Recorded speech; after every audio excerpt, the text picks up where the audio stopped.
भारत को अब अपने फाइटर जेट इंजन के लिए तरसना नहीं पड़ेगा। भारत की सरकारी स्वामित्व वाली कंपनी हिंदुस्तान एरोनॉटिक्स लिमिटेड यानी एचएएल जल्द ही एक बड़ा समझौता करने जा रही है। यह समझौता अमेरिका की रक्षा company General Electric GE Aerospace के साथ होगा। दोनों कंपनियां मिलकर भारत में ही लड़ाकू विमानों के इंजन बनाएंगे और ये इंजन भारत के तेजस जैसे नए फाइटर जेट में इस्तेमाल होंगे। एमका में भी ये इंजन इस्तेमाल होंगे और माना जा रहा है कि भारत के इस दांव से पड़ोसी देश पाकिस्तान और चीन को सिरदर्द पैदा हो सकता है। ये समझते हैं पूरी कहानी। मेरे साथ navhartimes.com के मेरे साथी सहयोगी दिनेश मिश्र जी हैं। दिनेश, बहुत बहुत स्वागत है आपका इनकी ये स्टोरी एक्सप्लेनर के तौर पर, जिसमें इन्होंने शीर्षक दिया है, हेडलाइंस दिया है, पाकिस्तान चीन को अब हमारा तेजस ही निपटा देगा। अमेरिका पहली बार किसी देश को दे रहा है ये टेक्नोलॉजी। और जो डिफेंस और टेक्नोलॉजी के साथ साथ जियो पॉलिटिक्स में रुचि रखते हैं, उनके बीच ये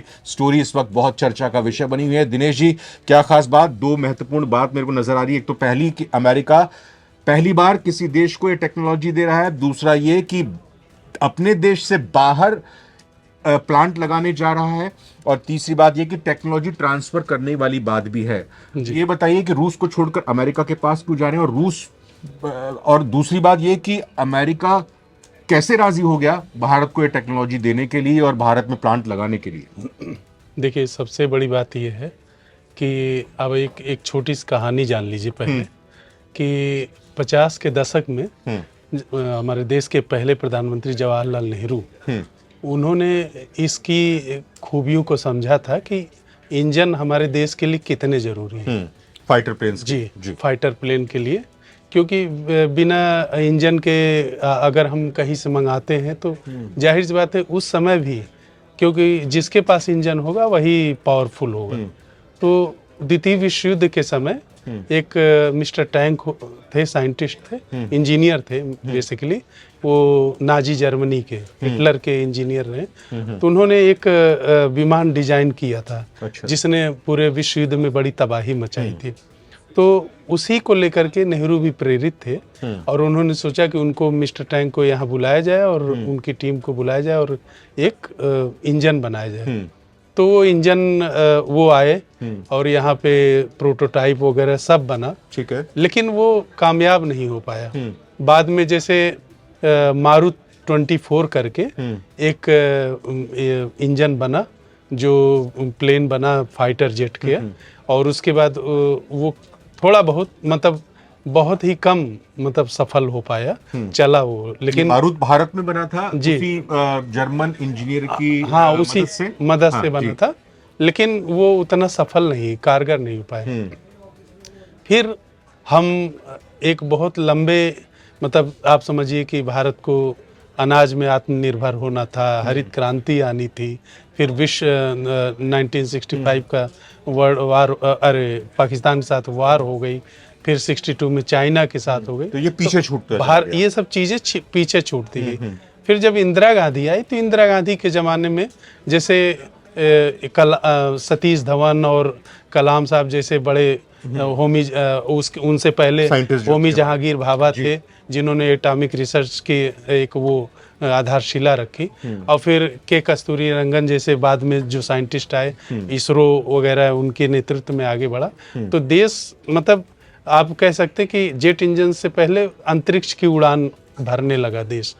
तो लेकिन रॉकेट में भी इंजन चाहिए और आप फाइटर प्लेन के लिए भी इंजन चाहिए। तो इंजन की जो समस्या थी, जैसे अमेरिका शुरू से ही आप देखेंगे तो वो पाकिस्तान के प्रति ओरिएंटेड था, या जैसे अभी पूरी दुनिया में अमेरिका, रूस और ब्रिटेन और फ्रांस, 4 ऐसे देश हैं जिनके पास इंजन की टेक्नोलॉजी है। चाइना के पास भी नहीं है। नहीं, चाइना के पास भी नहीं, किसी के पास नहीं। तो क्योंकि इसी के आधार पर वो दुनिया में वर्चस्व बनाए रखते हैं। वो टेक्नोलॉजी भी नहीं देते हैं, टेक्नोलॉजी भी नहीं देते, जो उनका एक छत्र राज है, जी, वो टूट जाएगा, खत्म हो जाएगा। लेकिन अब समय के साथ साथ, जैसे फ्रांस ने अभी देखा होगा आपने, बड़ा चर्चा में था, राफेल का सोर्स कोड नहीं दे रहा। तो ऐसे ही ये अमेरिका ने भी मना कर दिया। तो अब भारत ने कावेरी इंजन और वगैरह का स्वदेशी विकास शुरू किया, और ऑपरेशन सिंदूर के बाद डिफेंस टेक्नोलॉजी को लेकर के भारत ने मतलब काफी पैसे खर्च करने का प्लान बनाया ठीक है। कि अब इसको शुरू करना है और इसको आगे बढ़ाना। अब जो रक्षा सौदे हैं वो अटके पड़े हैं, उनको में तेजी, उसी दिशा में ये एक कदम है ओके। कि जिसको माना जा रहा है कि मार्च 2026 तक ये डील पक्की हो जाएगी। मार्च 2026 तक ये डील पक्की हो जाएगी। और इस डील में क्या क्या खास बातें हैं? हाँ, तो इस डील में सबसे बड़ी बात तो एक इंजन है कि वो इंजन जो है अमेरिकी इंजन भारत में ही बनेगा, भारत में ही उसकी फैक्ट्री लगेगी। जी जी। और जो है टेक्नोलॉजी ट्रांसफर और करने को लेकर 80% तक, जैसे उनके हाल के डायरेक्टर हैं, मतलब मैनेजिंग डायरेक्टर HAL के। हैं, हाँ जी, तो उन्होंने ये बोला है कि 80% तक टेक्नोलॉजी ट्रांसफर अमेरिका तैयार है। जो जनरल इलेक्ट्रिक कंपनी है वो तैयार है इसको, क्योंकि ट्रांसफर के लिए। मसला इसी पर अटका हुआ था, अच्छा। टेक्नोलॉजी को लेकर के, क्योंकि हम कब तक इंजन मंगाते रहे। ये इंजन जैसा आपने अपनी इस रिपोर्ट में बताया कि ये इंजन तेजस में भी लगेंगे, जी। ये इंजन जो हमारा आगे आने वाला एमका फाइटर जेट है उसमें भी लगेंगे जी। और कहाँ ये सहयोग कर सकते हैं। दूसरी चीजें, अभी ये तो हम कुछ दिनों पहले कावेरी इंजन का जिक्र कर रहे थे, तो उसमें काफी वक्त है, उसमें भी रिसर्च पैरेलली चलती रहेगी। चल रही है 2000, मतलब जैसे अभी एमका है या और भी कावेरी है, तो हो सकता है कि उसमें 8-10 साल लग जाए। लेकिन अब जनरल इलेक्ट्रिक चूंकि पहले से बना रही, दुनिया में मतलब अभी माना जाता है कि 1600 इंजन इस तरह के वो बना चुकी है, ठीक है। तो ऐसे में उसके पास पूरी यूनिट है, पूरी टेक्नोलॉजी है, सब कुछ है, उसमें प्रयोग नहीं करना। अभी हमारे इंजनों के लिए क्या है कि प्रयोग करना पड़ेगा, उसकी टेस्टिंग करनी पड़ेगी। हाँ। और दुनिया के कई युद्धों के वार में उसके एक टेस्टिंग भी होनी है कि ये वार के दौरान काम कर पाएगा कि नहीं, उतनी उड़ान या उतनी सटीक क्षमता। तो दिनेश जी 2028 तक एग्रीमेंट हो जाता है अगर, तो फिर 2026 तक, माफ कीजिएगा, 2026 तक अगर हो जाता है तो फिर उसके बाद कब तक भारत की फैक्ट्री में, भारत में ही ये जेट के इंजन्स बनने लगेंगे? कितना समय लगेगा? नहीं, ये तो देखिए हिंदुस्तान एरोनॉटिक लिमिटेड की जो है यूनिट है, वहाँ तुरंत फिर जी दोनों मिल करके इसका प्रोडक्शन करेंगे। तो ऐसा नहीं कि इसमें टाइम लगेगा या कोई अलग से यूनिट बनेगी या कुछ, वो तो जो उनकी फैक्ट्रीज हैं वहाँ बनने लगेगी। तो इससे दो एंगल निकल कर सामने आते हैं। पहला ये कि भाई अमेरिका तो अपने F-35 बेचने की बात कर रहा है, उधर रशिया से Su-57 की बात हो रही है, तो उसको कितना धक्का लगेगा, उसको कितना झटका लगेगा, क्योंकि रूस नाराज नहीं होगा क्या?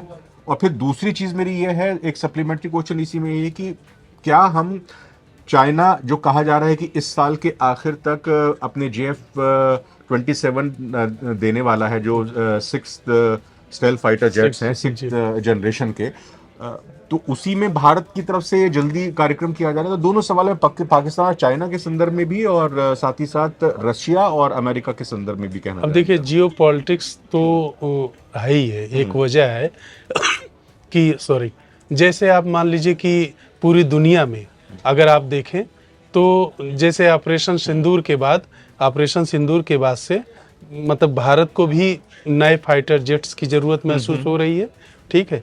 और ऐसे, और खासकर से नए फाइटर जेट्स ऐसे हों जो तेजी से प्रोडक्शन किए जा सके। अब ऐसा नहीं कि हम युद्ध की आन पड़ा तो हमने फटाफट अमेरिका से मंगा लिए, मतलब मेहमान घर में आ गए और फिर बच्चे को भेज दिया कि जाओ बेटा बिस्कुट और कोल्ड ड्रिंक लेके आ जाओ, और लेके जब आओ तो मेहमान को पता ना चले, जरा दूसरे रास्ते से आना, पीछे छिपाते, उसी तरह से मतलब। तो अगर घर में हमारे यहाँ बनेंगे तो क्या है कि जैसे जरूरत के अनुसार वो बनाते जाएंगे। तो इसीलिए इसकी जरूरत, इसीलिए इस प्रोजेक्ट में डिले भी हुआ, डील में डिले भी हुआ है।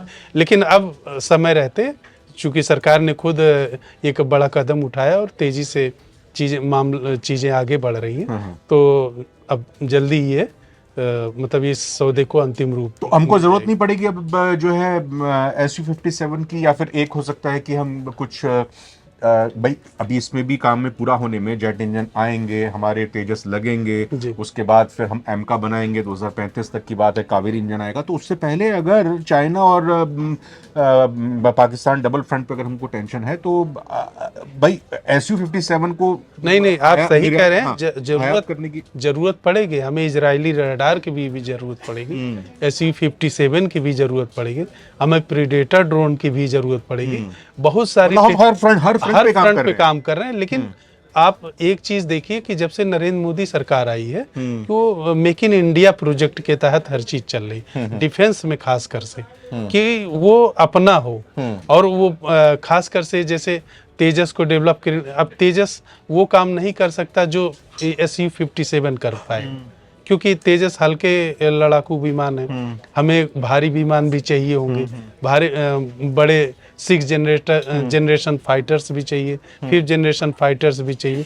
तो अभी जैसे एम का आप बता रहे, तो एम का भी उसको 2035 तक उसको विकसित करने में या और समय भी लग सकता है। तो ऐसे में ये सब जो डील होनी है रूस के साथ या फ्रांस के साथ या आप कह सकते हैं इजराइल के साथ, जो बीच बीच में रक्षा सौदे हो रहे हैं, वो जरूरत के लेकिन ये मुताबिक जल्दी करने पड़ेंगे, क्योंकि हाँ, ये हम जल्दी मौजूदा अपने एयर मार्शल की अगर बात को देखें, सिंह साहब की, उन्होंने कहा था कि भाई जो समझौते होते हैं सालों लग जाते हैं, उसके बाद जो सामान होता है उसको डिलीवर होने में इतना वक्त लग जाता है कि टेक्नोलॉजी ही पुरानी पड़ जाती है। जी, तो जी। थोड़ा सा इस चीज में भी हमको जल्दी करनी है, जल्दबाजी नहीं, लेकिन जल्दी करना होगा, बिल्कुल।